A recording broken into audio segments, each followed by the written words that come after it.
up nicely in the stands at Ivor Wynne Stadium in Hamilton. Football fans from around Southern Ontario and across the country to see the Toronto Argonauts take on the Hamilton Tiger Cats in the East Semi. Close to a full house here at Ivor Wynne. Mike O'Shea, while they cheer for him, nominated as the outstanding Canadian in this football league. They're Tiger Cat fans. It's a day with patches of blue, as it should be. Football weather here in Southern Ontario, 8 degrees Celsius. There's a brisk wind blowing out of the south, mostly cloudy, but the Canadian flag flies proudly as the Argonauts take on the Tiger Cats. Let's go upstairs and join Chris Cuthbert and Chris Walby. Guys. Scott, we've had a couple of rain showers blow through already. Jim Barker did mention that he preferred good weather for his kicking game and a game of field position. 9-9 in this, his rookie year as a head coach, and his first playoff game as the man calling the shots. His message today: maximize what the Argos do well, minimize what they do well. He'll be up against one of the masters, Ronnie Lancaster, 9th straight year, double-digit win totals for him as a head coach, and he liked the way his team finished the year with that win over Calgary last week. The game didn't mean anything, but boy, they played as if it did. You know what, Chris? They came back in the second half. It's the first time they've done it this year. That's what he's excited about. See Jay Barker right there about to enter the game, his first CFL playoff action game. Excited, knows it rests on his shoulder, and is welcome to the challenge.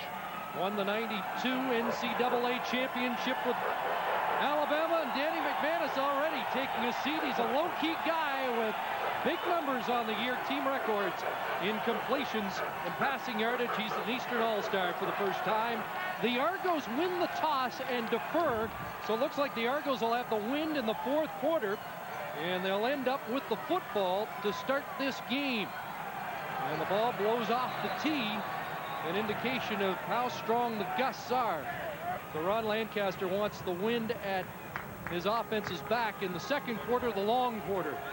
Well, the second quarter, but I think the big thing about this toss, if it's a close game, remember, Toronto will have the choice when they come out at the second half, and they can take the win in the fourth quarter. And as you say, we saw Ozzie kick a 62-yard field goal with the wind in warm-ups.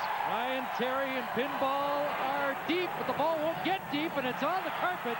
Alertly picked up, however, by one of the upmen, Fred Perry, a linebacker who actually was a punt returner in college. That's an unusual combination, but an alert play by Perry to maintain possession for the Toronto Argonauts. Well, big time. The ball bounced up and came down. The wind caught it, pushed it down. Fred Perry, as you say, Johnny in a spot. Jay Barker at the helm. Ryan Terry and Big Tony Burst in the backfield, and you look for him to do a lot of block and help that offensive line. Receivers step up, a Tasik in there, Andre Kerwin and Mazzotti on the outside, and the guy they got to use, Daryl Mitchell in the middle. On the offensive line, Gioskis taking over for Chad Folk. Oh, they're pulling out all the stops already. Jim Ballard, the number 3 man, in to start the game. And a little toss back, and it's stuck. You can tell the Cats weren't fooled by that Daryl Mitchell carry, and there's Barker, who the Argos have told us all week will start, and I'm sure we'll see him once this game gets underway. But the Argos do some different things with that jumbo offense. Adrian Smith will line up at quarterback at times too. Well, I think the fact that they got Jim Ballard in there is the fact that they can throw on this. Yeah, they like to run majority of the times, but when you got a real quarterback back there, look for him to air the football out. Jumbo alignment, Maxey the fullback, and it's not going anywhere. Joe Montfort, the sackmaster, back at the 40-yard line, and if they were trying to fool the Cats, it didn't work. Well, you know what? I say the way you fool the Cats is you throw the football. You got a quarterback there. Look at, you got all these guys, 8 guys on the line of scrimmage. What happens is then you got all the Hamilton Tiger Cats inside the box. There's 8 of them there. Nobody's being fooled. Joe Montfort does a nice job of staying with his read, staying with his pass rush, and takes him down for a no gain and a big loss, actually. Prefontaine, who's got the heaviest leg in the Canadian Football League anyway, has that big wind behind him, doesn't take advantage of it. That ball may have been tipped by the Cats. Tony Akins with the return, and a good one up near the 39-yard line. They want to get Prefontaine an opportunity to get field position for them, but just a 45-yarder with a stiff breeze at his back. Well, stiff breeze, as you say, Chris, but it sounded to us way up here in the booth, and now the wind is swirling, that it was tipped a little bit, because that is not a Prefontaine-type punt. You see Danny McManus with his cohorts, Ronald Williams, Archie Amerson in the running back position, but look for him to catch more passes. The receiving core, a good one. Grant Morielli, Darren Flutie, his favorite target, and Andrew Grigg at wideout. And, of course, that big offensive line, it's only surrendered 7 quarterback sacks all year, led by the center, Carl Coulter, and the tackle, Dave Howe. 3 guys on the right side, all All-Stars, and McManus will go right to work. Over the middle, Archie Amerson, short gain to the 44. It's a pickup of 5. Chris, Ron Lancaster was telling me in a game against Saskatchewan this year, they started against a very stiff breeze like this one, and McManus tossed the ball, drove the ball right down the field through the air, and it really broke the backs of the Riders. Well, these guys up front are going to have to do the job. Haley Maxey in the middle. Max we'll talk about later. O'Shea, the captain of the defense. Kelly Wiltshire and Martavius Houston, an upcoming star. Safety Alundis Bryce, Bonner Capers at the half, and the Smiths. Adrian and Donald at the corners. 2nd and 5, McManus with time and has an open receiver and a first down at midfield. Old reliable Darren Flutie has his first catch of this Eastern semifinal. Well, they bring Michael Shea in a blitz. When you bring the middle linebacker in a blitz, there's going to be an opening in the secondary. Darren Flutie's no fool. He's a smart player. He reads it. He just comes back inside of Donald Smith, finds the opening. Danny Mack, beautiful job of delivering the football, moving the ball smartly. Good job just getting the ball. You can see Michael Shea coming free, but too little, too late. 11 yards for Flutie, a first down Hamilton near midfield, and there's another completion to Flutie. And another first down at the Argo 41, so McManus ignoring the breeze and going to a favorite target. Boy, if you could do something to Toronto's defense right now, it's going into the breeze and shoving it down their throat via the air, and that's exactly what Danny McManus is doing right now. Another nice job of Darren Flutie finding the opening, slanting in, but what you really got to be impressed with is the crispness of the throws by Danny Mack. He is right on the money into the stiff breeze. 22 of those catches were against the Argos, including 2 touchdowns. Cats on the move, and here's Ron Williams trying the left side, stretching it out, and Price will ease him out of bounds at the 37. It's a gain of 4 to 5 yards for Williams. And a nice job of mixing it up. You get the run involved now. If you come out, you throw 3 consecutive passes, a dump off, and 2 to Flutie. Now you give it to Williams. Give it to your horseback. Get him. He wants to take it inside. Reads the tackle's job. Does a nice job of breaking it outside. As you say, Alundis Bryce with the eventual push out. But a nice job of mixing it up, getting good yardage on the first down. Ron Williams 4th in rushing yardage this year, over 1,000. Another reason why that Hamilton offensive line has been earning rave reviews. 2nd and 5, and a time count violation, I believe. Cats don't get the playoff. Well, as we listen to the referee make the call, then.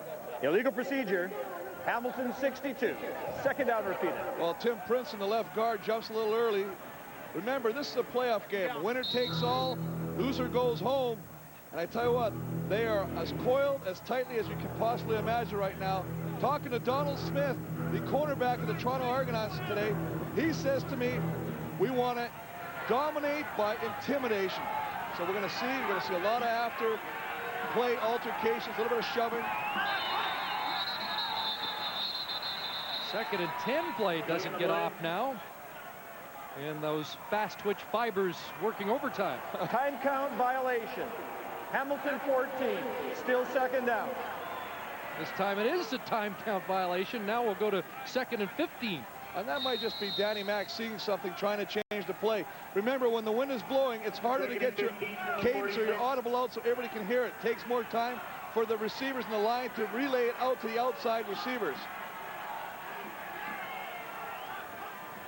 Now works out of the shotgun. Here comes the blitz, and that ball falls incomplete. Archie Amerson looked like the intended receiver, but that ball was 10 yards too far. Well, a nice job of Toronto's defense. They had great success the first time they played this year by putting a lot of pressure on Danny Mack. It's the only game that Danny Mack was off. Didn't throw for a touchdown pass that game through. Instead, 2 interceptions. They came after him early and often. They're doing the same thing right now. He started strong with 3 completions in a row. The last two, they brought some pressure. He's thrown it away from the receiver where it can't be completed.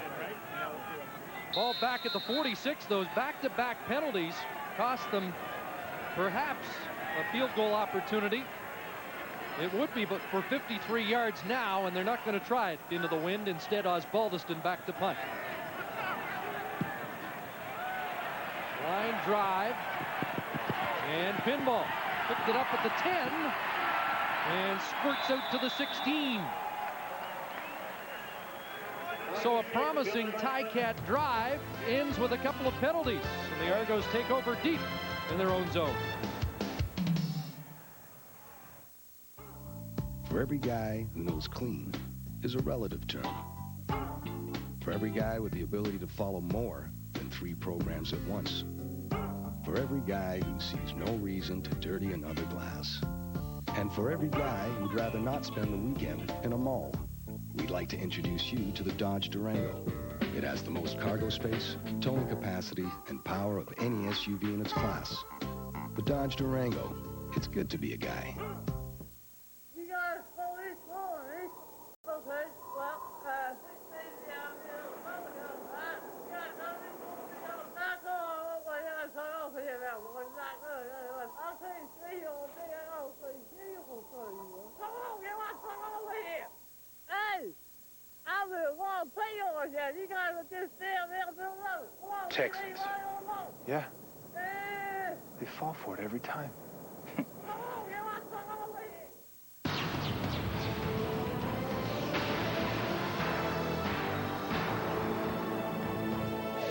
The CFL on CBC. Brought to you by Dodge, proud automotive sponsor of the CFL.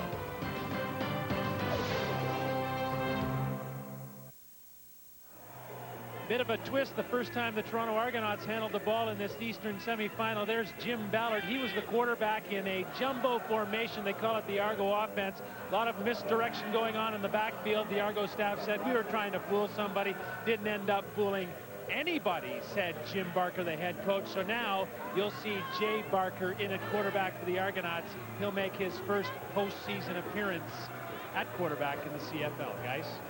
You know, that jumbo offense has been criticized. The defense is they don't feel the defense has time in a week to prepare for everything, so give them something different to look at. But clearly that wasn't going anywhere. Now Tony Burse straight ahead, maybe a yard or 2 for the big fullback of the Toronto Argos. Well, nice job of Calvin Tagle picking up where he did last time, making the play. The defensive line of the Hamilton Tiger Cats led by the sackmaster Joel Montford with 26 sacks. Bill Breck back in the lineup. Mike Campbell, Tim Terry playing the other end. The linebacker group, Tiggle, McGriggs, and Higgins, one of the best in the CFL. And the secondary led by the ever-present, the hard-hitting Rob Hitchcock, Gerald Vaughn, and shelling it to happen. Steinhauer and Prater at the quarterback positions. They gave Burst 3. It's 2nd and 7 Argos. Ryan Terry cuts back and gets to the 23. Just 3 on the play for Terry, who rested an ankle last week, did not play in the season finale against the Edmonton Eskimos. Well, they have to use this guy. Here's a guy that rushed for over 762 yards during the season. He's had some big games. He is a game breaker. He's got great moves. He's a shake and baker. Doesn't really run hard nor south right off the bat. He likes to make people miss. But you got a great compliment with him and Tony Burse in the backfield. Use it. I just want to see them open up the game a little bit, especially when they got the win, Chris. Don't play safe right now. Here's Prefontaine, his 2nd punt of the game. And again, not a particularly good one. Amerson charged it, and he's across midfield. And a flag goes down after the play, but the field position game the Argos were hoping to play, not working early in Hamilton.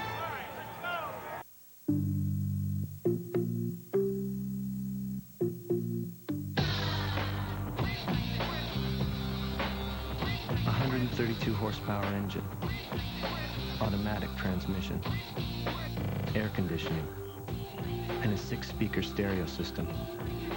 Not to mention a new level of quality and sophistication that won't go unnoticed. The new Neon from Chrysler. Jill, someone at the front for you. Everything all right? I'm great. How are you doing? Me? Yeah. No, I'm fine. I want to take you to lunch. Oh, I don't know, Dad, today. Come on, we won't be long. The warmth of home is at Tim Hortons. Enjoy your favorite Tim's Own sandwich with one of our hearty home-style soups, always made fresh and fast for you. This was a good idea. Yeah, it was. Come home for lunch at Tim Hortons. So, you got an RCA TV with Guide Plus Gold. Gosh, that's got to make you feel good. What with this instant 7-day on-screen summary of your favorite shows? Bet the guys are impressed. Probably on their way over right now to watch the big game. Crash the place, each out of house and home, that kind of thing. The RCA with Guide Plus Gold. It's gonna be very popular.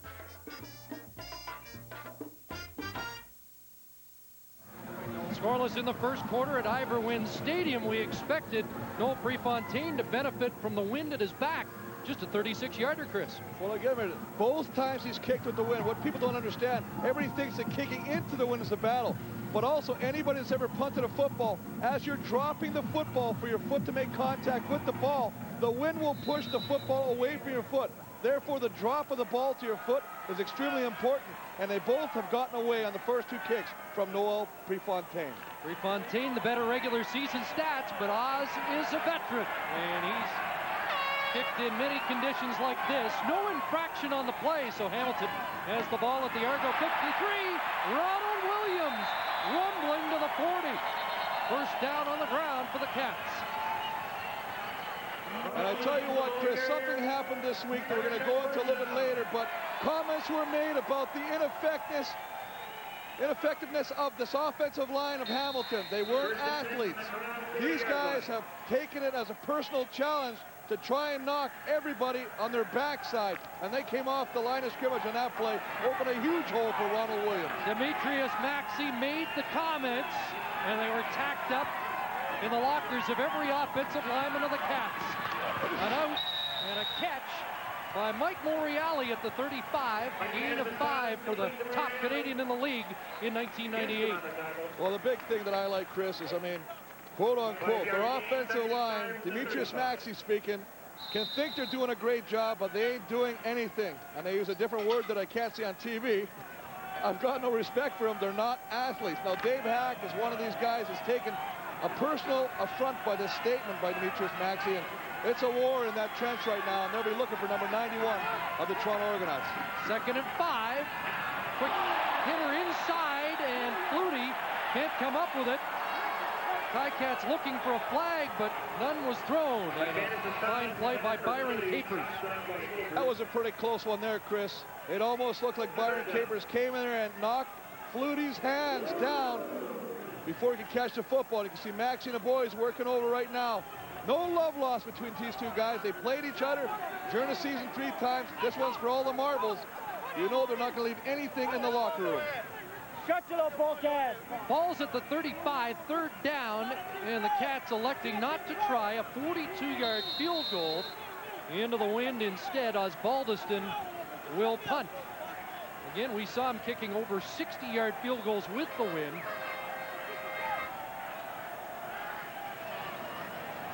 But they're trying to pin the Argos deep here. Ball bouncing out around the 10. They'll mark it just inside the 10-yard line. And again, the Argos will have a long field to play on. Closed captioning for this program is brought to you by Crown Royal.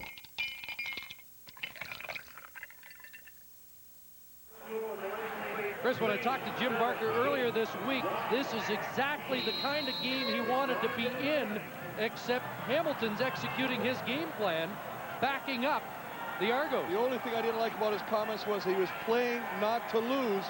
I don't believe he was playing to win. First down deep. Flag goes down. Terry tries the left side. Nothing doing. And this Cat defense is stoked up early. Well, they're running the ball. They said they were going to come out here and try and dominate the line of scrimmage. Coach Ron Lancaster, on the other hand, the Hamilton head coach, said, we have to control the line of scrimmage. Right now, they are doing that. They are dominating Toronto's offensive line. I think that Barker has got to start. Toronto 14. Declined, 2nd down. They have got to start throwing the football. Stretch it out a little bit. Get the linebacking crew of Hamilton to back up a little bit. Right now they're playing a yard off the line of scrimmage, right behind the defensive line. You're not going to have any run success with the linebackers that tight to the line of scrimmage. Stefan Potasic, the slot back was offside. Cats decline. Barker looks at 2nd and 10.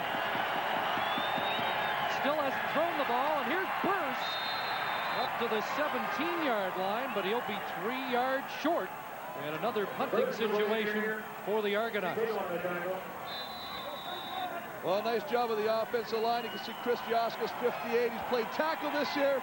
He's played guard, and now he's got a good sandwich. Nice little hold there on Lamar McGrish. He's lucky he didn't get called on that one. People don't understand how hard it is to make the transition from tackle to guard.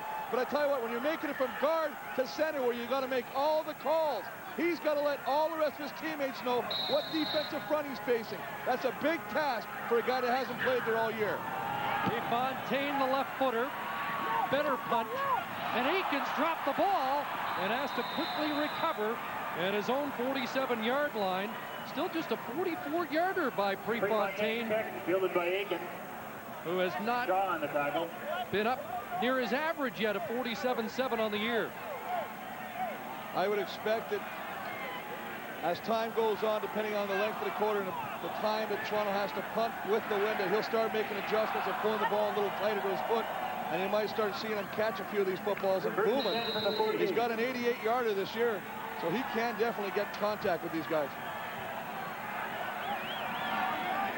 Andy McManus goes back to work from the Hamilton 48. Williams running into the teeth of that Argo defense, which was ranked number 2 against the run. Only Montreal had a better run defense on the season. Dunbrack with the tackle. Well, they're going to come out. Both teams are going to do it. You can see there's a 4-man rush. Roger Dunbrack at the top of your screen gets cut. It's a deep handoff. The only thing about when you're going to do a cut block on a defensive end, it's only a temporary block because the defensive end will get back on his feet. When you hand the ball that deep to Ronald Williams, excuse me, it allows the defender to get back up as he did on that play and stop it for a short gain. Good first down production, 5 yards for Williams, who has 21 on 3 carries already. 2nd and 5, McManus, quick out, nearly picked off by the veteran Donald Smith. Great break on the football, but just couldn't reel it in. Donald Smith played this like the veteran he is. Sat back there, read the quarterback's eyes, saw Danny Mack was going to throw the out, and jumped right on it, and should have came back. He's looking right now. Sees he looks right there. He's going right toward the receiver. Predetermined. Donald Smith sees it, makes a great break in the ball, and very fortunate for Hamilton, he didn't come back out with the football. The 3rd down, and 3 men have dropped deep for the Argonauts to help field the ball in the wind. A little more unpredictable coming off the foot of Osbaldiston. Line drive, pinball. And pinball up to the 31, best field position for the Argos since the opening kickoff, a 33-yard punt by Oz. Home for the holidays. I know we have to move, but some things will be hard to leave. Going out? A little last-minute shopping. Everything to make Christmas perfect, from gifts to gift wrap to decorations, is at your neighborhood home hardware. Oh, what's this? For the new house. Oh. Merry Christmas. This beautiful Millennium coin set features enduring symbols of Canada in designs created by talented Canadians.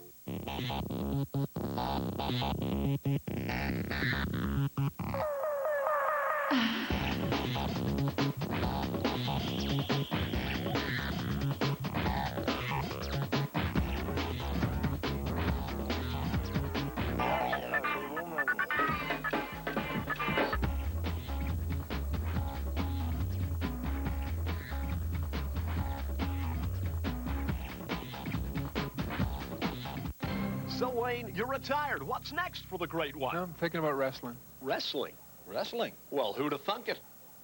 Hey, Great One. Uh-oh. Now there's a bicep. Has Wayne seen that? Come here. Here comes trouble. Hi, Wayne. Herbert. How do you like your retirement? Do you want points? Want to win in Durango? Got an SO Extra card? So use it. Now you can win and earn at SO. Swipe the card, win, and earn. Calvin Tiggle, the undisputed leader of that Hamilton defense, and he straps on the helmet even tighter when he gets set to face Tony Burse. It's a big one. Last time we played, Burse and I had some words with each other, but you know you're gonna have that in a game situation because he's a competitor and I'm a competitor, and he gonna look for me and I'm gonna be looking for him. You gotta love the soft-spoken guys that play mean. That's almost an oxymoron right there. There's Barker swinging it out and incomplete. He fired that one past Ryan Terry's helmet. Well, at least they're trying to throw the football. You've got to get out of that running mode. And that's hard for me as an offensive lineman to say because I love running the football, but you can't live on it all either. You've got to start throwing the football and stretch this Hamilton defense vertically. We talked about the fact they got to start getting Mookie Mitchell the ball. They haven't even looked at him yet. Boy, Ron Lancaster said, make them wait as long as possible to get their first down. He must have known something. It's taken a while. And Terry's not going to get it here. Tripped up by Joe Higgins and company. And another 2-and-out, the fourth straight for the Argos. Hamilton's concept on defenses are going to bring everybody. Lamar Rodriguez at the bottom of your screen. Joe Higgins, the other side linebacker, number 15, on the top of your screen. Everybody's coming. They're dropping Tiggle, the middle linebacker, but they're bringing pressure on the outside. You got to change it up. As an inexperienced quarterback, Barker's got to try and get some guidance on the sideline with Jimmy Kemp and the offensive coordinator to make adjustments to see that. They block the punt. It's on the ground. The Argos get back on it, but the punt is blocked by Gerald Vaughn, I believe. That's his second punt block of the year. And the first big play of the game goes Hamilton's way.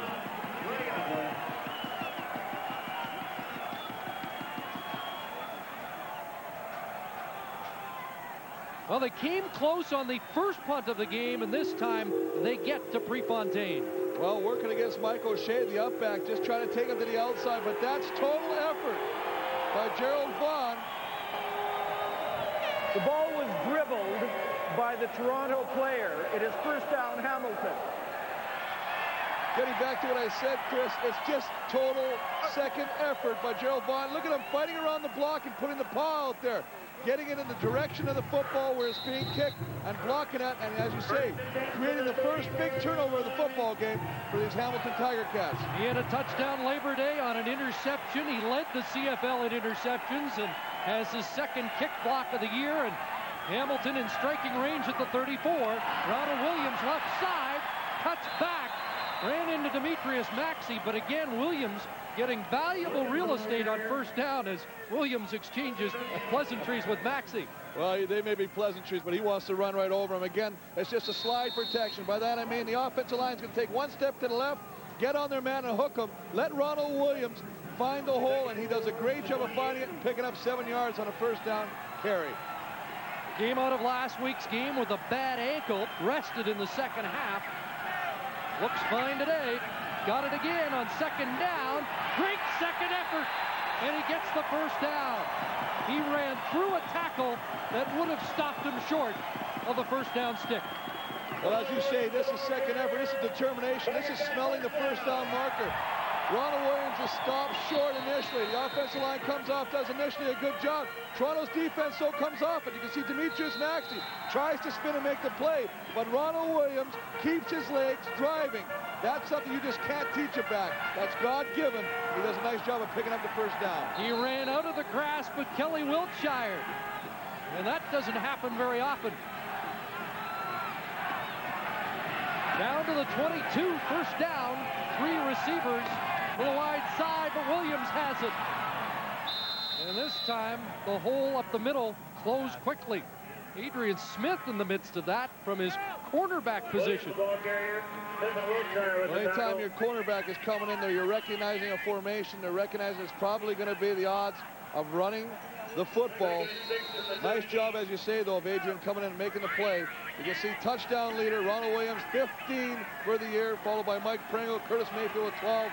Drummond, BC, and Calvin Anderson with Calgary with 11 touchdowns on the year. Extra O-lineman for Hamilton. Looks like Adrian Smith has switched spots with Alundis Price and is at safety.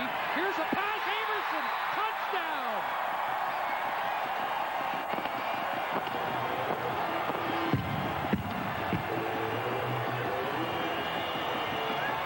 Well, I'll tell you what, Chris, you hit it right on the head.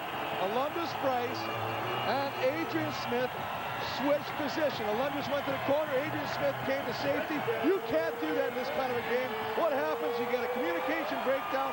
Nobody picks Archie Amerson coming out of the backfield. He is wide open, and it's an easy touchdown, easy toss for Danny Mac. And Hamilton goes on the board first. 6-0, 7 to follow shortly with the Aussie convert. If the Argos have used that defensive alignment this year, I certainly don't remember it, and it cost them as Averson has a 17-yard touchdown grab. And valuable points against the win for the Tiger Cats. And Chris, even more important, we talked all week, and Toronto said we want to keep things simple. We don't want to try and make things too complicated for our team. Go out there, do the basic things well, and we'll be okay. We've seen them come out and start the football game running a jumbo offense that fooled actually nobody. And then they come out, and now they switch the quarterback into safety, creating confusion among their own people, but it results in a touchdown. See, Danny Mac just going to sit back there and toss it over there. Fred Perry's back there, but nobody. Look at Donald Smith. There's the safety, Adrian Smith. Nobody picks him up. He runs past four people. Four people look at each other on the white jerseys of the Toronto Argonauts and say, who is supposed to get him? I don't think I got him. Must be the next guy. Well, as it turns out, nobody's got him, and it's a touchdown. Archie Amerson had 5 touchdown receptions during the regular season, so he's had a chance to work on the dance. And remember, all this set up by Gerald Vaughn's punt block, and Hamilton draws first blood at Ivor Wynn. Well, you're right, Chris. The key play, obviously, the block by Gerald Vaughn.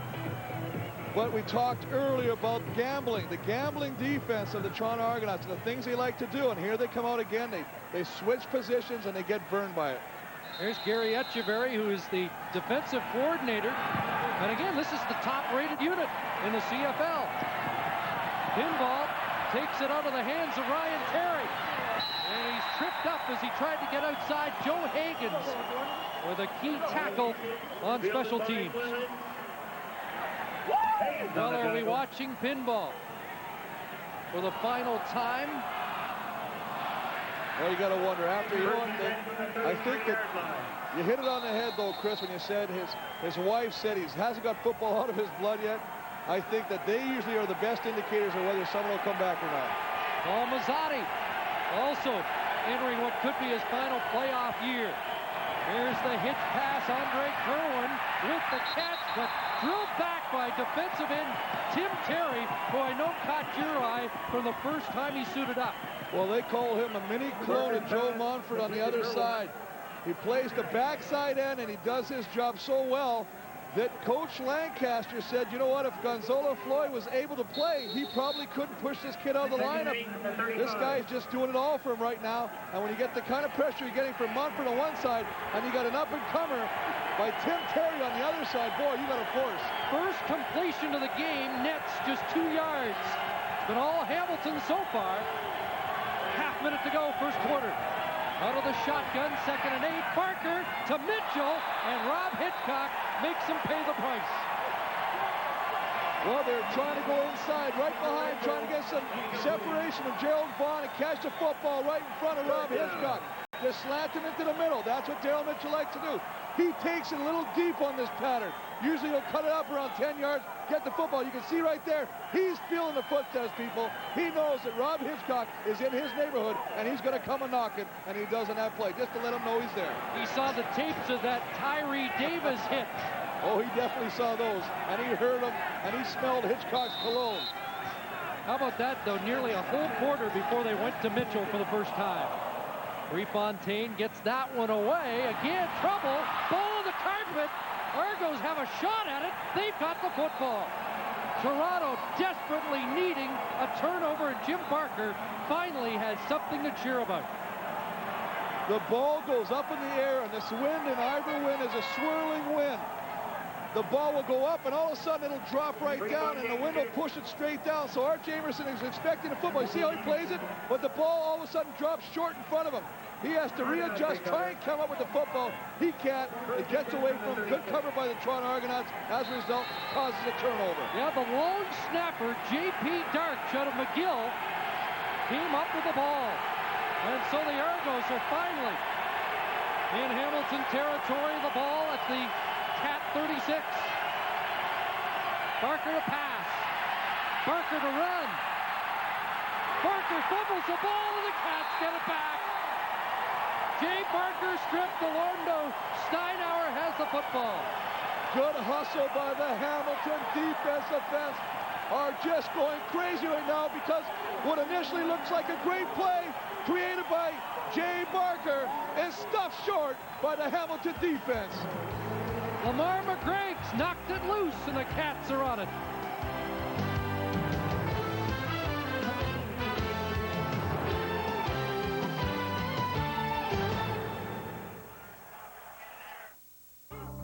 For every guy who knows clean is a relative term.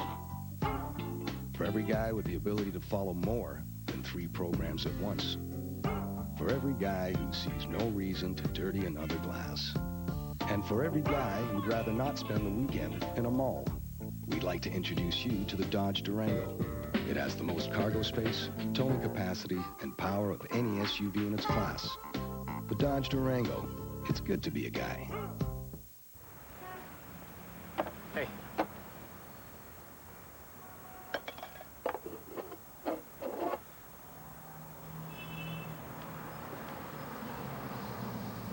Hey, would you look at that? Markswork Warehouse has khakis? Who knew? Sorry, man. Want to try? Who knew?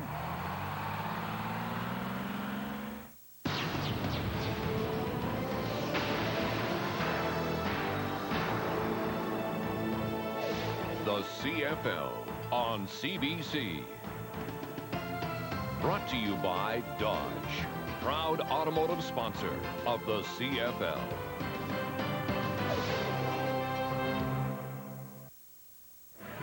Argos wanted to play mistake-free football, but they've had a punt block, and now the Barker fumble hands the ball right back to Hamilton. Well, you know, great coverage downfield, but watch the hustle. 45, I'm talking Lamar McGreg's, climbs over the back of his own player to strip that football. That's effort. That's second effort, that's third effort, that's just wanting the ball more than the other team. That's just a great job. He walks over his own teammate to strip the ball by Jay Barker. Jay Barker has got to put that ball around. You got to put the ball away. You can't carry it around like a loaf of bread out there, or you're going to have trouble. Well, it's 7-0.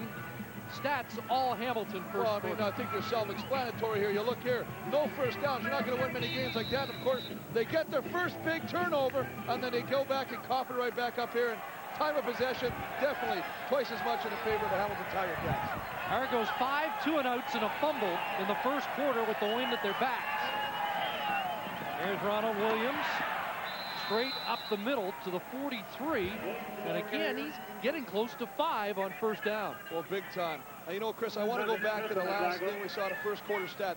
The one time that Toronto beat Hamilton this year, they controlled the clock. The 2 times they lost, Hamilton almost doubled them on the clock. Now, it's not looking pretty for Toronto right now, as Hamilton has doubled them almost in the first quarter. He's watching the Cats play and execute the game plan he was hoping for his side so far, but it's still awfully early and not much damage yet. 7-0 Tiger Cats. Second down, McManus looking for Corey Grant, the wideout out of Wilfrid Laurier, incomplete. So Danny McManus maybe bothered by this wind as well. Well, that's his first throw into the wind, or with the wind, excuse me, so he's had to adjust. It almost looked like it was behind Darren Flutie in front of Corey Grant. Both of them kind of looked at each other and said, well, was it for me or you? And I think, you know, Danny Mack will go back there, the veteran that he is. He'll sit on the bench, maybe have a little conference with Coach Ron Lancaster. Doesn't like to talk to him much. He likes to just figure out what he's got to do. He's got his own chess plan, and he likes to run it himself. Osbaldiston now. First time he's had the breeze behind him. Line drive, Adrian Smith. Trouble with it, and whipped down there by Mike Moriali. Moriali says you're not going anywhere after a 42-yard punt.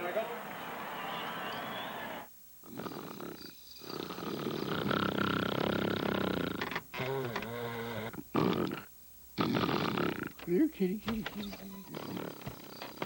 The new Silverado interior is so big, there's plenty of room for seating. And, in a pinch, Mommy said I could ride the pony. Ample room for sleeping. Introducing Silverado, the truck from Chevrolet.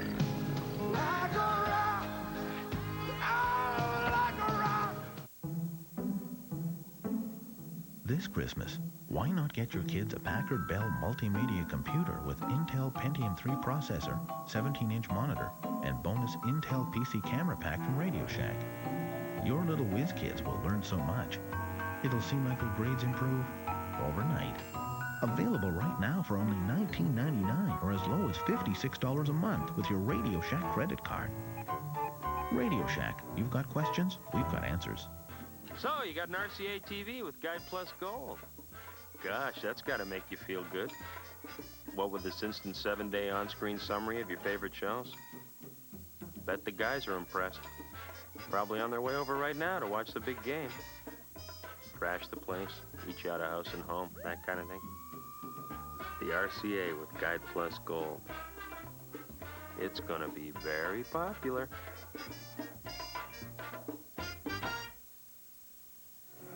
7-0 Hamilton in the second quarter. Here's Chad Folk, the Argo center from Kelowna, BC, who's injured, torn ACL. But let's talk about your team not being able to move the football. What do you see? I think everyone's a little tight out there right now. They're trying to make too many plays and just taking one play at a time. Just have to relax a little bit and just stick to the game plan. I think they'll be fine. Your old pal Chris Giaskis has to handle the football. What have you been helping him with? Just helping him with some reads on who to block, just different situations. If the safety's low, safety's high, might give some tendencies off a little bit. But he's a 10-year vet. He knows what he's doing. He's going to do a fine job for us. Thanks for this, Chad. Good luck. Okay, thank you very much, guys. There's Barker rolling out and throwing. Good catch by Daryl Mitchell. Bounced off the numbers, but he managed to bring it back in for a 14-yard gain and the first down for the Argos on the day. And a nice job of Jay Barker getting outside, not sitting back in a drop-back position trying to throw the hitch. Get outside, create some movement, room for yourself to throw the football. But great catch, great concentration by Mookie Mitchell of bringing that ball down. At the 41, play action. Barker with Montfort trying to track him down and throws incomplete. Again, Mitchell, the intended receiver.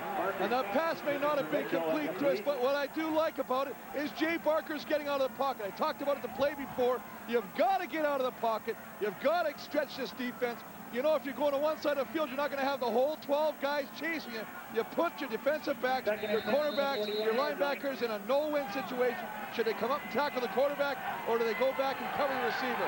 You're going to give yourself more options if you stretch them that way. It's got to be a daunting sight having Montfort looking you right in the eye. 2nd and 10.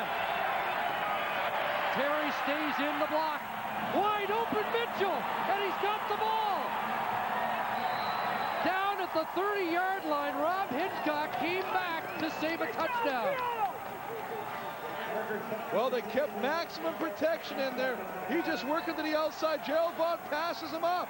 Gerald Vaughn blows a coverage with the safety. Hitchcock is supposed to come over there. Vaughn has a mistake there, bunches him off, but great job of protection right here. Burse and Terry. You think they're going to worry about this? Look at this. 2 guys working on him right there, McGriggs. Maximum protection. 7 guys blocking 5. 36 yards, and again, it's a bootleg. Barker keeping, and he's close to the stick as he slides near another first down. And one of the things they say about Jay Barker is, as the game goes on, he gets stronger. He's a guy, a lot of people thought originally that he was a guy better suited to come off the bench. Coach Jim Barker says that Jay Barker now, if you leave him in long enough, will pick up the game, recognize what he has to do, and start executing and puts him in win situations. You know, Scott Russell talking to Chad Folk about the offensive line. They've used 14 offensive linemen this year. This is the 4th different offensive line in 4 games against Hamilton. And talking to Jay yesterday about being a slow starter, he said, you know, it takes some time for everybody to get on the same page. You know, and especially when you're playing in a place like Harperwood and Hamilton's home park where the fans are screaming, and you go up and, you know, you're lining up and the defense is shifting back and forth. You got guys on the offensive line who haven't played together. They've all got to be on the same page, every blocking scheme, so nobody comes free. Well, the Argo offense is finally on the move. 2nd and inches. Just about a free play here for the Argos. And some movement there, and Parker, not sure whether he got the first down, but we'll have to sort out the penalty. Well, if it's offside, they'll get it easily by taking the yardage on the penalty. Otherwise, they wouldn't have, because he got stopped short, but more than times than not, it's offside by the defense. Offside, Hamilton 98, first down. Spoken like a true offensive lineman. Oh, yeah. Mike Campbell was offside. Just does a little jump, and he's doing a little roll block, and all he's trying to do is take the feet out from the offensive lineman. It's a good technique by defensive lineman, albeit just a little bit too early by Mike Campbell on that play. The Argos have moved the ball down to the Hamilton 18-yard line. Trailing by a touchdown. 3.5 minutes into the second quarter, and Jay Barker's going to use his first half timeout. Looked like he was going to audible. Well, he was trying to change the play. He turned around, he yelled at Tony Burse, he yelled at Ryan Terry, he tried to get it out to the receiver. Remember, you only got a 20-second clock here. It's not like down south across the border, we have 45 seconds. You got 20 seconds to get that play off on your first play. If you got to change it, that's going to cut into the time you got to execute that play. And they got caught in time count on that one. Well, everybody marvels at Danny McManus's ability to release the football on time, and there's an indication we've had the stopwatch on these two.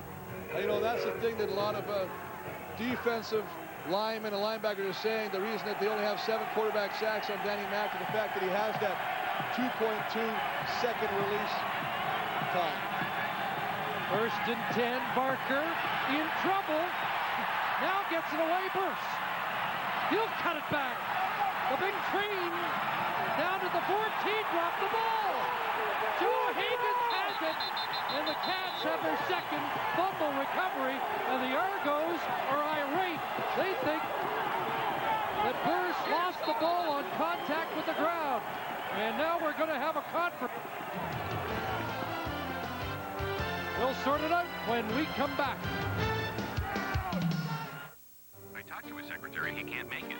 What do you mean he can't make it? I mean, he can't make it. Well, if he can't make it, then we got to reschedule the meeting. I mean, this whole project was his idea. If he sees the numbers from research, he's not going to be happy. Yeah, I know. I mean, I get physically sick looking at these numbers. Tom, could you hold on a second?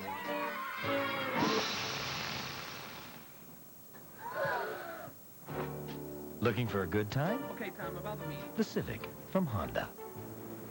Heads up, Canada. M&M Meat Shops wants to send you and a friend to the Grey Cup in Vancouver. Just fill out a ballot at your local M&M Meat Shops location to enter and find out why it's the place to stock up on all your party food items. You could win one of 4 trips for 2, including flights, accommodation, and 2 gold-level tickets to the final Grey Cup of the century, courtesy of M&M Meat Shops, where there's hundreds of party food ideas in just one aisle. M&M Meat Shops and the Grey Cup. Let the party begin.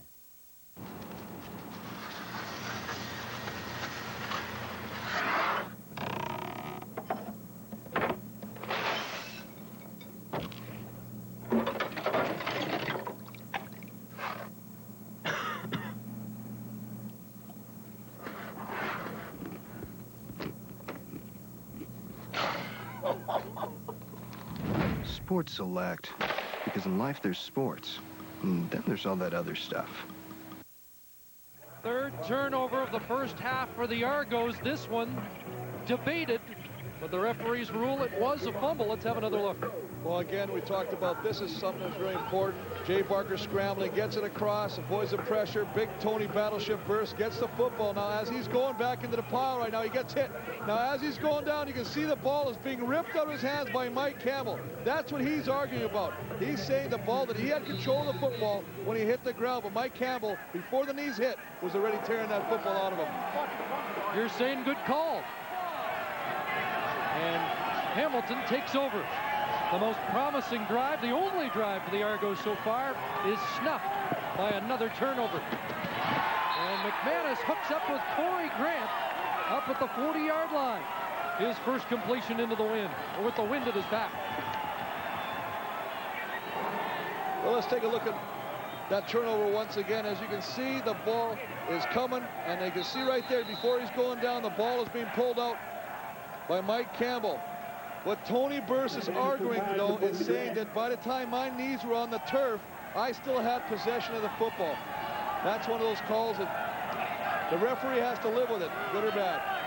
McManus 6 for 10 after that 19-yard completion to Grant. Now for Everson, incomplete.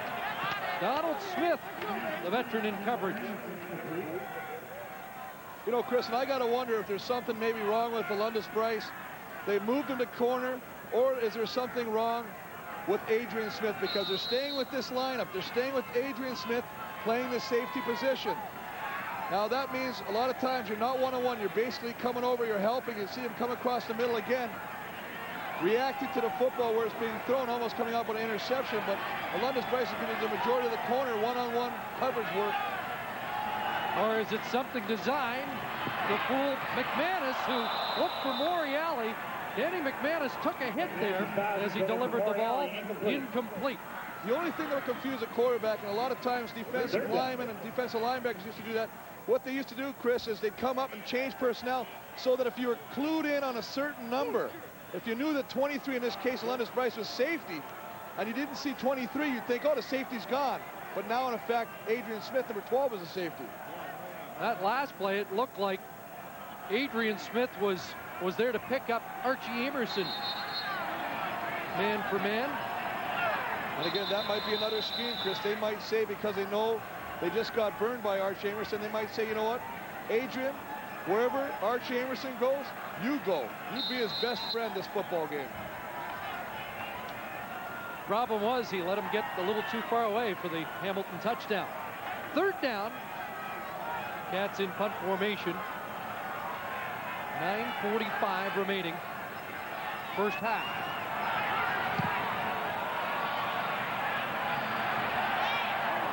Nice job by Clemens to field down on the hop. And pinball with a return to the 35-yard line. And Paul Massotti, we've mentioned, could be playing in his final playoff year, considering retirement.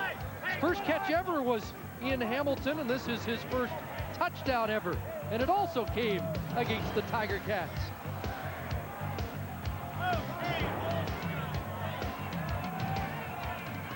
Well, we've seen him do that many times over his 12-year career, and you know that he'd love no better way to end his career by winning the Grey Cup, but also having a great game today in his hometown of Hamilton.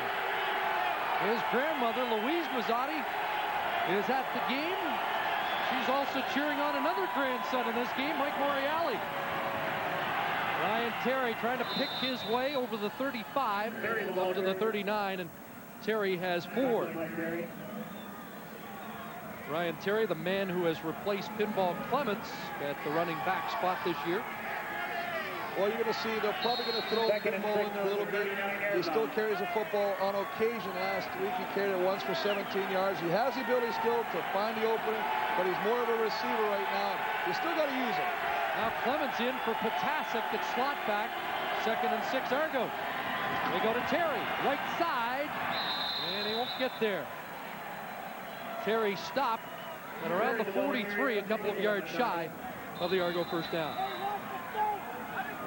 Well, they go back to running the football again, trying to control the line of scrimmage, trying to get the ball out of their end. I'm a little surprised, Chris, with the success they had last series utilizing Jay Barker, getting him outside, stretching the defense on bootlegs, and then maybe you can use the shovel pass or throw the football downfield. I think you still got to utilize all your receivers. Get Mookie involved. Get Mazzani, Kerwin. Throw the football. You got pinball out there. Don't stay with one dimension of your football game. Now Hamilton goes with 3 returners back, and a bad punt off the side of Prefontaine's foot. No yards penalty as Grant is swarmed back at the 43. Just 21 yards on that punt by the leading punter in the CFL. So Danny McManus goes back to work on offense, trying to build on a 1-touchdown lead in the Eastern Semi. In the name of progress, man has given up more and more control to machines of his own invention. Perhaps it's time to take some of it back.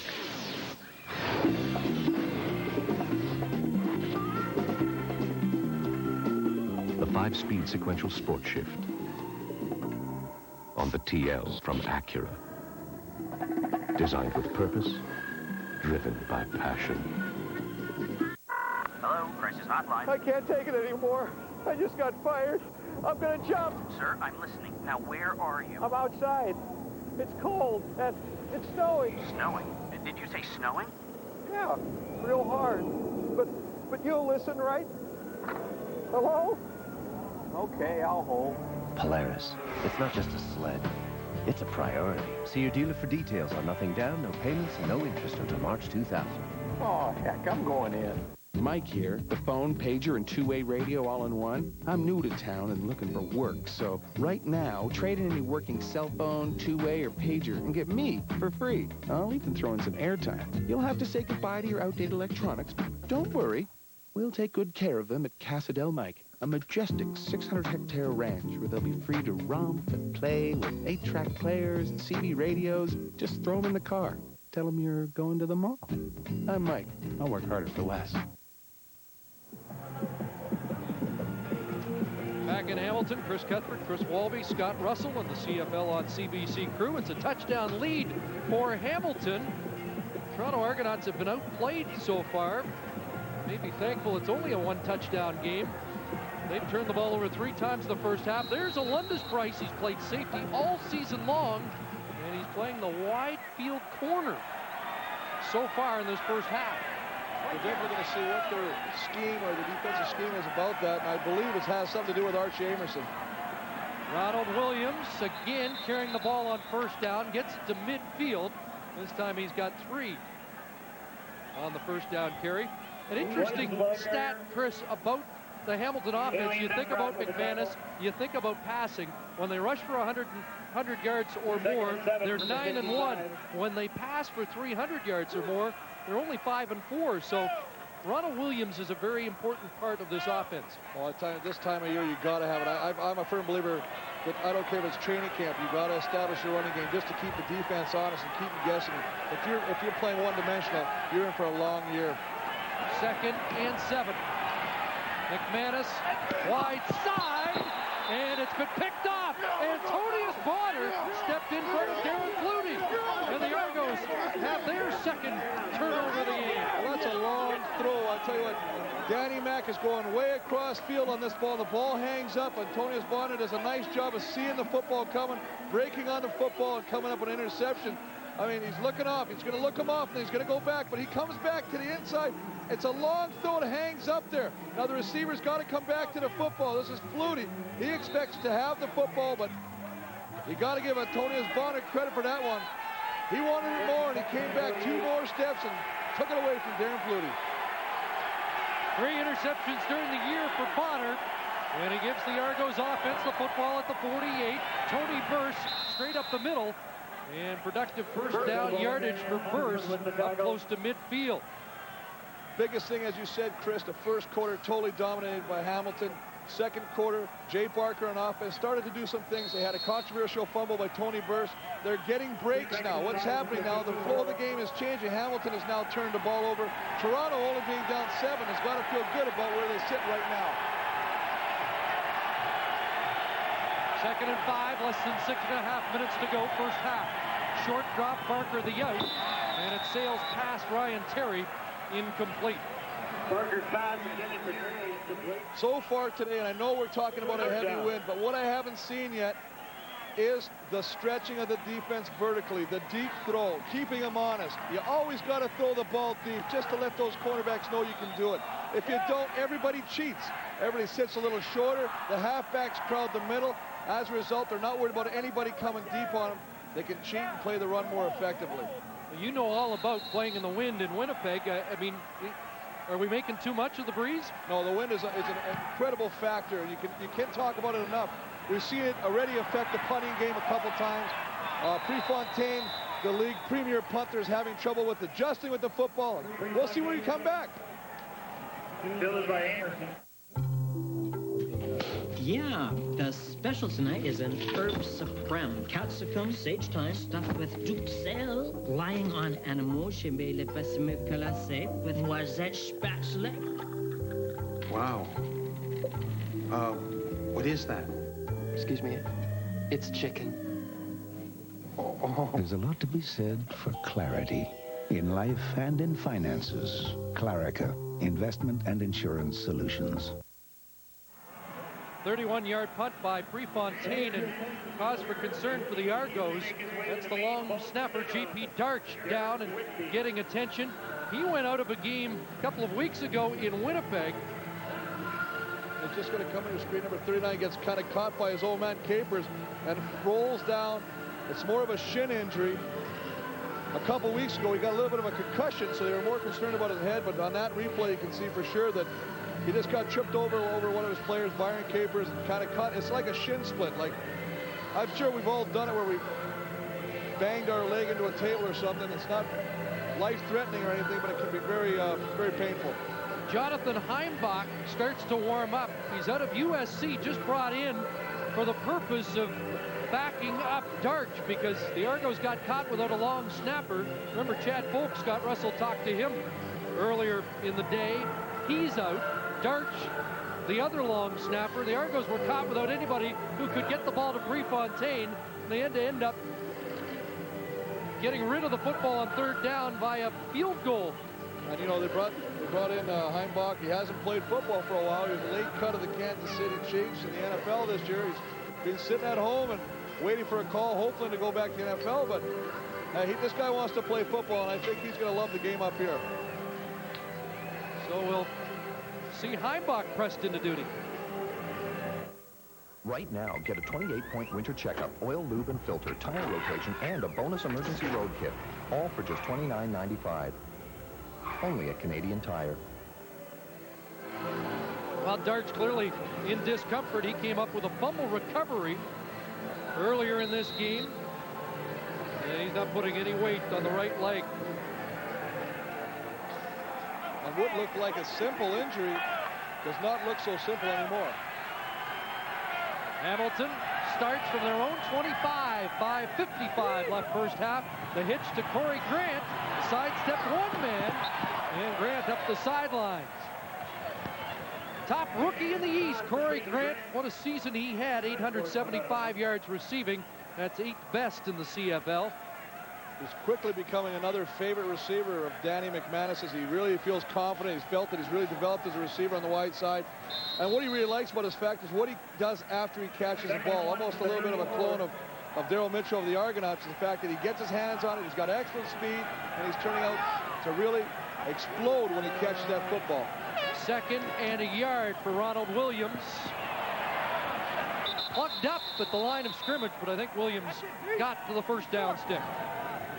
Well, I think, Chris, it's really important for Hamilton to try and get some consistency on offense. They started off really strong, and they've kind of been sputtering.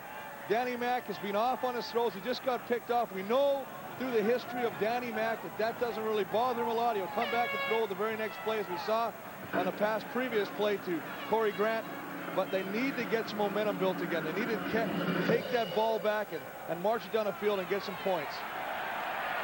I think it's fair to say this is the type of game most people anticipated. And the longer we go, the more the Hamilton Ticats may be concerned. Well, definitely. that's exactly what Coach Barker of the Toronto Argonauts, the head coach of the Argonauts, said. He said, if we can stay in long with these guys and be close, we've got a great chance to win it. First down, Hamilton. Their own 35, 6 receivers out. And underneath, Averson. And he lost it by the middle linebacker out of North Bay, Michael O'Shea. Well, Toronto's doing a lot of different things on defense right now. That play they had Fred Perry, the defensive end, who normally rushes the passer, drop out into a linebacker position, take away the short, shallow pass, forcing Danny Mack to just throw the ball over the middle of Arch Amerson. And as you said, Mr. Everything for the Toronto defense, Michael O'Shea comes over and blasts him. 5 for Amerson, 2nd and 5. McManus nearly picked off again. He was looking for Corey Grant, and Donald Smith got his hands on the football. Scott?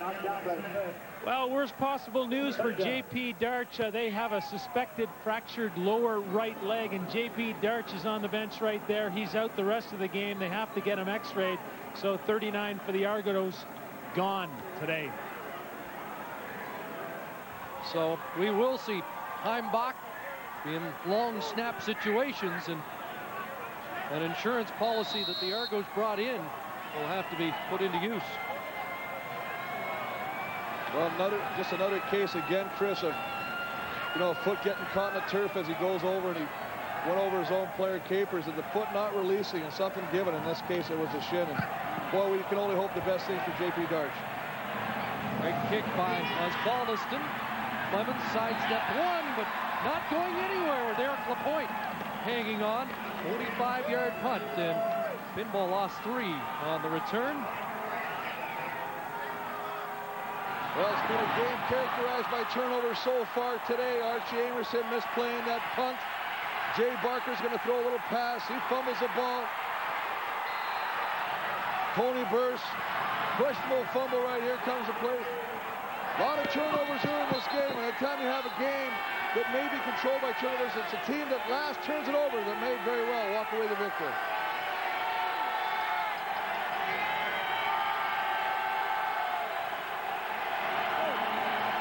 At the Argo 23, first down Toronto.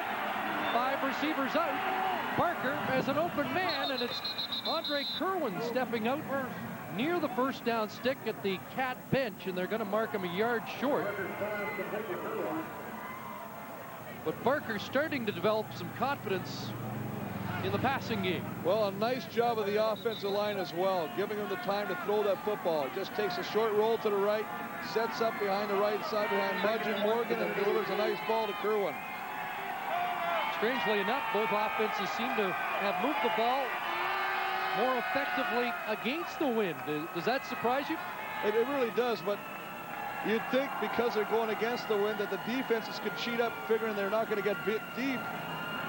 In effect, they're playing softer, and on that case there, you saw Steinhauer playing soft on Kerwin, and Barker delivering a nice ball to him. Delay on the field, I'm not sure what the officials are waiting for.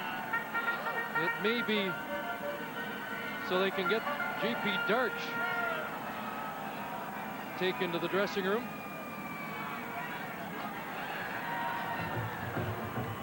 And that indeed is the reason for the delay prior to 2nd and 1. J.P. Darch, winner of the CIAU Russ Jackson Award, combination of football, scholastics, and community service award. And an important special teams guy. Well, yeah, and he's also a second-year medical student that chose to be a physician. But he traded that right now. He just can't believe his bad luck right now. And I can identify with that feeling of driving off the cart. Barker on 2nd and 1, plunging forward behind Chris Gioscus and Dave Mudge. And Temper's a little short down there as they unpile. And Calvin Tiggle in the middle of it. Well, Tiggle and Hendrickson talking before the game, very excited to be playing this. He was with Winnipeg earlier in the season. They didn't make the playoffs. He's in an opportunity to play in a playoff game, and he's fired up. He's still John over there. He's saying, bring it on, I'm looking for you. funny the way things change. Calvin Tiggle, one of the softest spoken guys off the field, just like Dave Hack, get a little different when they hit the gridiron.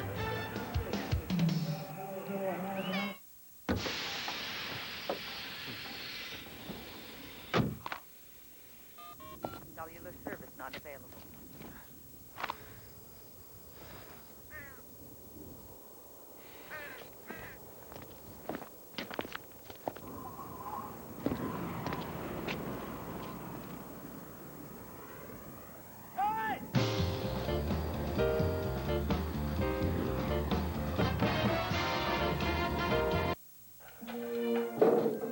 What's that? Santa. When it comes to decorating, there's only one place to go. Canadian Tire. Yeah, he left. Maybe we weren't good. And right now, when you buy an artificial tree, we'll donate $5 to the Canadian Tire Foundation for Families. He's back. You have to make 2 trips. Classified. The following message is in code. Veronica Psychic swims with the Thin Man.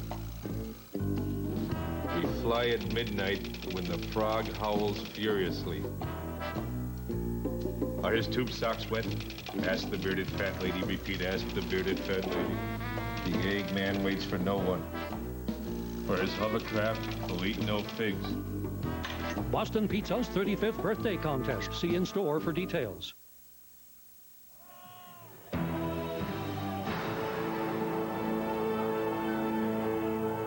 Coming up on the Canadian Airlines halftime show from Ivor Wynne Stadium in Hamilton, Charlie Tapp has it nice. He's in Beaconsfield, Quebec, lying in wait for the winner of this game. We'll talk to Charlie in the halftime show. There's also a Western preview, Edmonton and Calgary coming up, and the guys will have their analysis. And here are the guys. Thanks, Scott. The Argos with a first down at their own 34, and the handoff. Ryan Terry breaks through, and Terry into the secondary has a first down at the 45-yard line. 11 yards. That's the best run for the Argos on the day. And a nice job. They haven't done this since Pinball was actually in the backfield. As a counter, they're just going to pull 69. Dave Muchlick gets around there. Nice job of getting on the blocker, Lamar Madrid. And Ryan Terry does the rest of reading the blocking, as you say, getting up there for a nice first down run. Safety Rob Hitchcock brought him down. Back to Terry again. Follows the blocking for 5 more. The same play. They're just going to pull the backside guard. Now it's pivotal that the front side, in this case, Hendrickson and Jude St. John, get their hat on somebody right now, create the opening, allow the backside guard to come. Now they get their guy. 69 is going to pull around. Tony Burst with a good block at the point of attack. You can see 69, a good running back. Just follow the big man. Follow the big man. He does it and gets good first yardage production. 2:20 left, first half, 2nd and 5. Little shovel toss, and Tony Burst is into Hamilton territory at the 48. Tiggle brought him down. I hate to say I told you so, but I say one of the things that happens if your quarterback rolls out, your defensive end in this case, Tim Terry's got to be honest. He's got to stay with them. As a result, you create a gap. Shovel pass is a great way to take advantage of that. They do it perfectly that time by giving the football, and he pulls it up for another first down. Injured Argo on the play. The big guy out of Whitby, rookie Dave Mudge, has taken a knee. Well, you knew it was going to be a battle in there. We talked earlier about the fact that there is no love lost between these two guys. They see each other. They may be able to be sociable off the field, but when they're on the field right now, it's total hatred. Steve Salter checks in, 3-year man out of the University of Ottawa. It's interesting, Chris. Remember how tough it was for the Argos to get their initial first down. They have 6 in the second quarter. Hamilton with only 2. So the teams have moved more efficiently against the wind so far this afternoon. What was the big key they all talked about? They said, we know, Toronto said, we've got a great defense. We know we've got a great punter, good special teams. If we can get something out of our offense today, we've got a legitimate chance to win. While they're getting something out of their offense in the second quarter. Daryl Mitchell and Pinball Clements to the right side with Masati. First and 10, under 2 minutes left. And here's Barker releasing the burst. Nice move past Tiggle, but Calvin stayed with it and brought him down at the 40. But the bootleg action, or the stretching, the rolling out action of Barker is creating openings.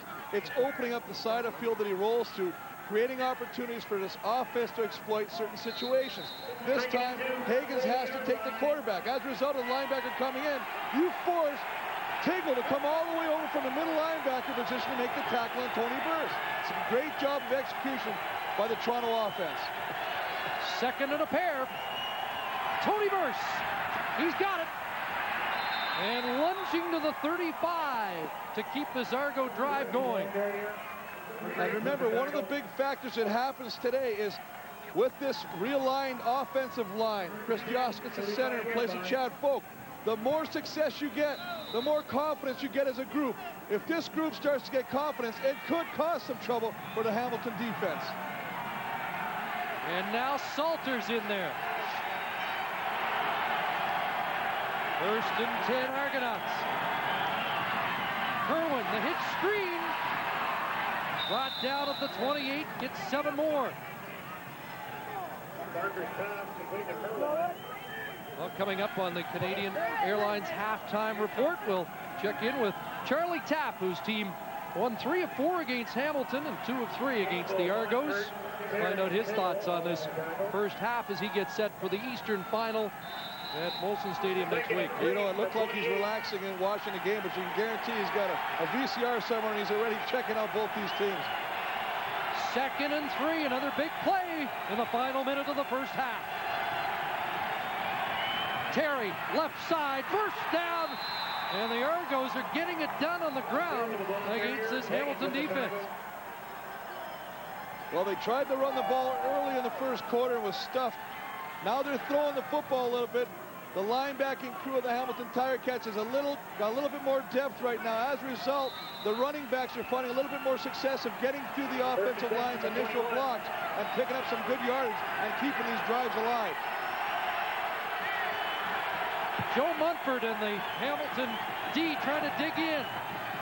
Barker drops the ball and gets on it back at the 29. Tim Terry was there. A real nice job by the rookie Tim Terry, staying with where he's supposed to rush the passer. Don't get fooled. Don't follow inside right now. He fakes a play action. Tony Burst, 92. He's hoping 92 will go inside. He doesn't. He stays right on the stick, and he's very fortunate that he's able to come up and retain possession of that football. They've already fumbled the ball away twice in this first half. So they lose 7. Second and 17. Tony Burst cuts back and ran right into McGreg's and Tiggle at the 27. So you've got a 34-yard field goal attempt for Dan Giancola if Jim Barker is going to try it. It was out of Oz range, and they may just try and, no, Giancola's there. And you just heard the special teams coach yelling cover because of the fact that this wind will push that football down. You got it. Remember, you got big men out here. These aren't your swiftest athletes that are blocking for the field goal attempt. So it's really important that they stay in their lanes. Don't try to do much. Don't all fall to one side of the field. Stay in your lanes. Force the returner, if he's going to return the ball, back out. Paulus Baldiston's also in the end zone. So he'll kick it out if they miss, because there won't be any time left on the clock. Dan Giancola missing left side, and Darren Flutie will punt it out with no time left. Every point so valuable on a day like today, and the Ticats weren't even willing to squander one. I gotta tell you, Chris, I gotta tell you, nice job of Darren Flutie. Everybody anticipated him to throw that ball back to Ozzie to kick it out. He does a nice job of heads up. Lee could have probably ran it out, but punts it out and in effect kills the half. Let's go down to Scott Russell. Here's Jim Barker of the Argonauts. Both sides of the football. First of all, you're sputtering offensively, but do you see some daylight there? Oh, absolutely. Second quarter, I thought we did a great job. Into the wind, we moved the ball down the field twice. We fumbled, and we missed a field goal. Can't do that. You know, we get first down, we can't lose 6 yards. I mean, those kind of things, we're not going to have to do that. So our defense is doing a great job. The wind is a huge factor, and we just got to keep plugging away. Thanks very much, Jim. Good luck. There's Jim Barker of the Toronto Argonauts. The Hamilton Tiger Cats lead 7-0 over the Argos after the first half of play. Archie Averson has the only touchdown for the Tiger Cats as the CFL East Semi continues on CBC.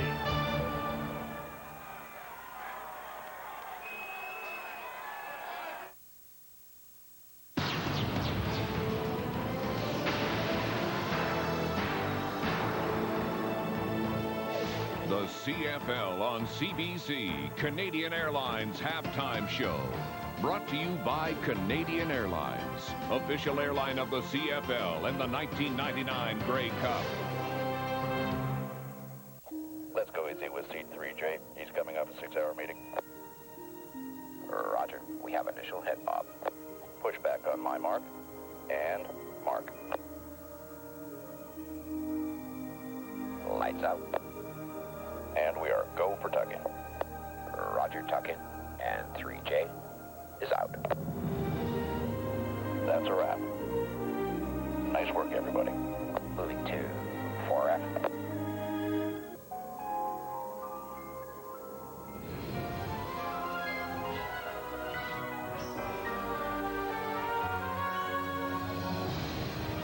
The wait is over.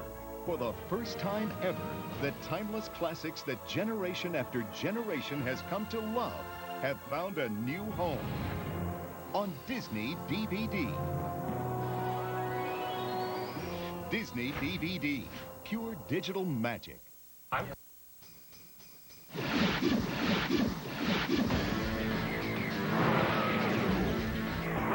Toshiba forehead VCRs. Blitz sale priced $187. 900 megahertz cordless phones sale price $66. 400 megahertz computer systems with monitor $997. It's the free Christmas Blitz sale at A&B Sound. Hi, I want a junior bacon cheeseburger, but I want it made fresh with 2 whole strips of bacon, and I want it for $1.39. It's always about you, isn't it? You. What about me? I'm the one who has to say, no, we don't have that. Go to Wendy's. Wendy's Junior Bacon Cheeseburger is hot and juicy because it's made fresh when you order it. And with a 99-cent hot baked potato, it's a great meal. Maybe you have a Caesar side salad for $1.39? I have a fantasy, too. I want to act on Broadway. Stella! Wendy's Super Value Menu. Anybody can copy the price, but nobody can copy the food. Cats of all kinds here in Hamilton, Ontario. The Tiger Cats lead 7-0 over the Toronto Argonauts on a touchdown by Archie Averson. Well, the Montreal Alouettes were the top team in the East in the regular season, and they're lying in wait for the winner of this game between the Argonauts and the Tiger Cats. And in Beaconsfield, Quebec, is the head coach of the Montreal Alouettes, Charlie Taff, along with his son, Brian. We say hi to Brian there, but we really want to talk to Charlie about what he sees in this football game between the Cats and the Argos. Charlie? Well, it's a great football game, and of course Toronto's right in there despite the turnovers. I thought, you know, when they recovered that fumble, that was big for them, particularly with some of the problems they've had offensively. They got the ball in the short field there and then turned it over, and then of course Bursa's fumble and the missed field goal. In spite of those errors, they're right in the game. And of course Hamilton is tough, and it's really a defensive battle.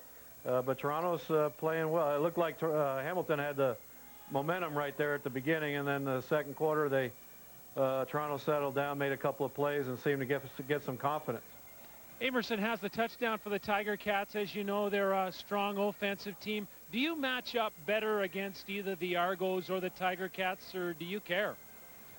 I don't really care at this point. I just hope we match up well next Sunday, because really that's the key. It's a one-game opportunity, and you don't have next week, so we got to be on top of our game no matter who we play. Obviously, it's very apparent that either team playing today is capable of winning, so it's going to be a great game here next week in Montreal. Quarterback Anthony Calvillo, the CFL Player of the Week last week, but he even thinks it'll be Tracy Ham. I just want to get that straight. Will it be Tracy Ham for the Alouettes in the final? Well, it'll be either AC or Tracy. Now, Tracy's practiced. We practiced 2 days this past week, and they're off for the weekend, and we'll see, when we start back practice tomorrow. But if Tracy's healthy, he'll start the football game. He's played in a lot of big games in the past, and if you remember the game last year in Hamilton, he did a great job in the second half of getting us to what appeared to be a victory for us in those last 24 seconds. Charlie, the past 3 East finals, the Montreal Alouettes have lost, but you were away from Molson Stadium. Now you're home with those screaming fans right on top of the other football team. Could home turf be a factor for your club? Well, I don't think there's any doubt about that. The fact that we're 8-1 at home this year, our fans, the atmosphere in Molson Stadium is just fantastic. Our players play well at home. I think they feed off the energy and the enthusiasm created by our fans, and there's no question it's always an advantage to play at home. Charlie, thanks very much for taking the time to do this. Good luck to the Owls, and enjoy the rest of the football game. Okay, thank you. I choked on one of my potato chips there. Get some dip there, Charlie. There's right, Charlie Taft, the head coach of the Montreal Alouettes, who lie in wait for the winner of the Argos and the Hamilton Tiger Cats. The Cats lead by 7 as we continue the CFL on CBC.